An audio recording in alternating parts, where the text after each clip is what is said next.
Hello' friends, কি খবৰ? আশা কৰিছোঁ নিশ্চয় ভালেই আছে। ডেইলি লাইফষ্টাইলৰ অন্য এটি মিনি ব্লগ আজি আপোনালোকৰ বাবে বুলি আগবঢ়ালোঁ।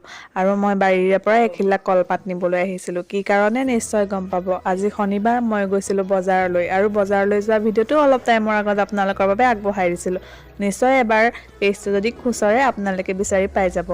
আৰু আপোনালোকে বাৰু মোৰ ভিডিঅ'খিনি ক'ৰ পৰা চাই আছে নিশ্চয় কমেণ্ট কৰিবচোন। কলপাতখিলা কাটি অনাৰ কাৰণ এইটো, বজাৰত কয়লাৰ এটা পালোঁ, লৈ আহিলোঁ।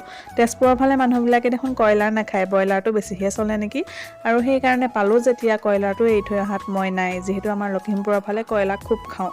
আৰু পালোঁ কাৰণে লৈ আহিলোঁ। পিছে ঘৰত মৰা মানুহো নাই, ক'লে বোলে মই মাৰি মেলি বাকলি চাকলি গুচাই দিম, লৈ যোৱা। তেতিয়ানো আৰু কোনে নানো বুলি কয়, গতিকে লৈ আহিলোঁ। এতিয়াতো মাংস পিচ কৰিবৰ বাবে কাঠৰ টুকুৰা লাগে। গোটেই ঘৰখন বিচাৰিলোঁ, ক'তোৱে নাপালোঁ কাঠৰ টুকুৰা।